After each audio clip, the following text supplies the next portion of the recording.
नमस्कार। मैं लक्ष्मणदास अग्रवाल अपने संध्या काल को स्वर्णिम काल बनाए पुस्तक का लेखक आप सभी का स्वागत करता हूं। लीजिए, प्रस्तुत है डिजिटल प्रसारण की ये 28वीं कड़ी। सकारात्मक दृष्टिकोण सफलता की ओर पहला कदम है। मित्रों, यदि आपका दृष्टिकोण सकारात्मक है तो हर समस्या का हल आपको मिल सकता है। बस इसी का विश्लेषण मैंने इस कड़ी में किया है। सुनिए और हमें प्रतिक्रिया दीजिए। हाँ, अब ये कड़ी प्रतिदिन संध्या 6:30 बजे प्रसारित हो रही है। धन्यवाद। हम सभी यह तो जानते और मानते भी हैं कि समाज की सबसे छोटी इकाई व्यक्ति है, लेकिन यह स्वीकार नहीं करते कि अगर इस एक इकाई को ही सुधरने का तरीका आ जाए तो पूरा समाज, और समाज क्या, पूरा राष्ट्र, और राष्ट्र क्या, पूरा विश्व ही बेहतर स्थिति में पहुंच सकता है। हर व्यक्ति यदि स्वयं को अच्छा, नेक और समाजोपयोगी बनाने की राह पर चल पड़े तो तय है कि सारा समाज अच्छा और बेहतर हो जाएगा।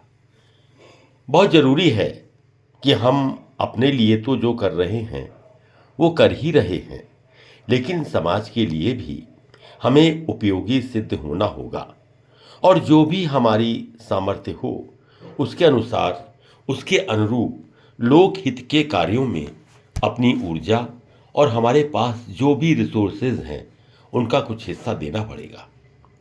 मैंने अपने पिता के संघर्ष को न केवल देखा बल्कि बड़े करीब से महसूस किया। मैं पहले ही कह चुका हूं कि मेरे जीवन के सबसे बड़े आदर्श पुरुष मेरे पिता हैं, और मैंने होश संभालते ही समझ लिया था कि उनके जैसा इंसान अगर बनना है तो उनको उनके आदर्शों को, उनके सिद्धांतों को और उनके जीवन जीने के तरीकों को न केवल समझना होगा बल्कि आत्मसात भी करना होगा। कठिन से कठिन परिस्थितियां आईं और हर एक किसी के जीवन में आती ही हैं, किंतु मेरे पिताजी की खास बात यह थी कि वह बड़ी सहजता से उनका मुकाबला करते थे। मैंने उनको कभी बहुत अस्त व्यस्त या बहुत जल्दी से काम निपटाने की स्थिति में नहीं देखा। वे जो भी कदम उठाते थे बहुत सोच समझकर, निर्णय लेकर और ठोस कदम उठाते थे। उसमें उनकी लगन और मेहनत की ईंटें और गहन संकल्प का सीमेंट शामिल था। एक और विशेषता उनके व्यक्तित्व की ये थी कि वो किसी भी परिस्थिति में अपने मस्तिष्क का संतुलन बनाए रखते थे और हर विषम परिस्थिति का सामना बड़ी सक्षमता से करते थे। उनके साथ मेरा जीवन बड़ा ही आनंदपूर्ण बीता। बाद में भाइयों के साथ भी लगभग 15 वर्ष मैंने हिल मिलकर और बड़े ही आनंददायक वातावरण में बिताए। घर हो, परिवार हो या व्यवसाय, समय की गति है कि पार्टीशन तो होता ही है, और यह स्वाभाविक भी है। संयुक्त परिवारों में जब पार्टीशन होता है तो भाई अलग अलग हो जाते हैं, और यह भी सच है कि जब किसी पेड़ की डाली टूटती है तो उसकी आवाज़ सुनाई तो पड़ती ही है। यह भी सच है कि बंटवारे में जिसके हिस्से में जो भी आता है वो हमेशा अधूरा ही आता है, और उसको इस अधूरे को संपूर्णता का रूप देने की जिम्मेदारी होती है। हमारे यहाँ भी जो पार्टीशन हुआ था उसमें कमोवेश ये सारी स्थितियां थीं, लेकिन हमारे मन में एक दूसरे के प्रति कोई कटुता नहीं थी।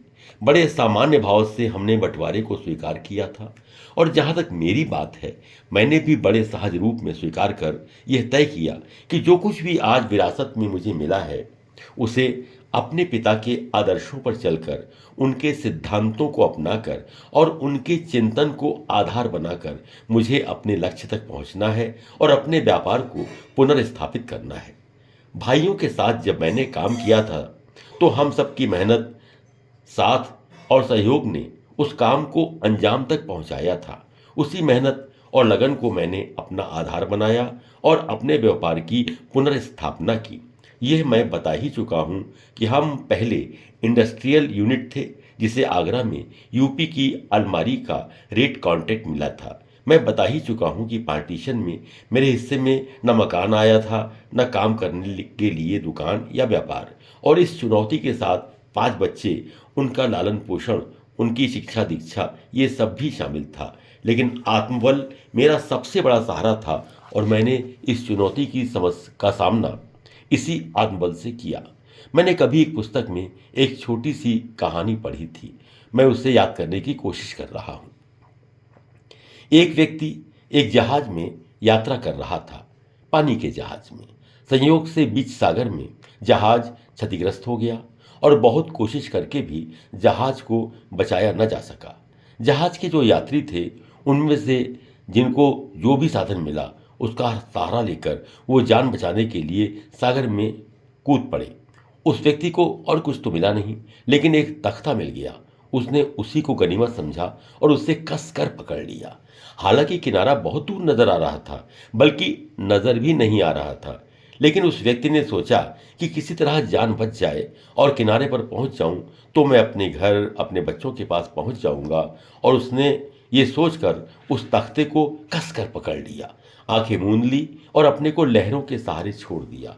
बीच में जब जब उसकी तख्ते पर गिरफ्त कम होती, उसकी आंखों के सामने उसके बच्चे, उसकी पत्नी और उसके घर का चित्र तैर जाता। और तब इस आशा से कि थोड़ी दूर और अगर किनारे पर पहुंच गया तो मैं अपने घर पहुंच जाऊंगा, वो और भी सख्ती से उस तख्ते को पकड़ लेता।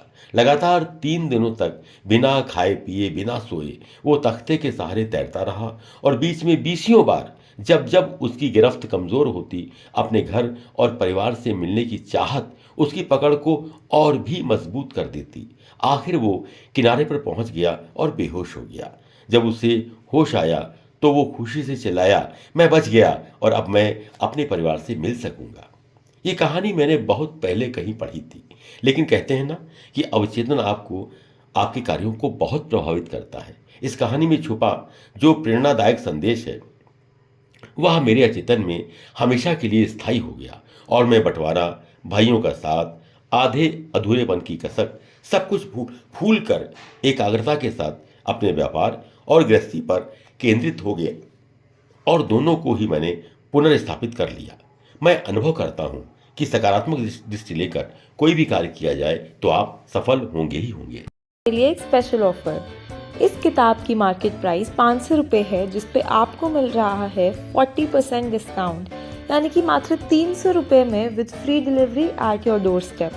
बुक लेने के लिए इस QR कोड पर या स्क्रीन पे दिखाई गई UPI ID पर 300 रुपये का पेमेंट करें और उसका स्क्रीनशॉट अपने एड्रेस के साथ हमें WhatsApp नंबर पर भेज दें and you will receive your book within 4 to 5 working days.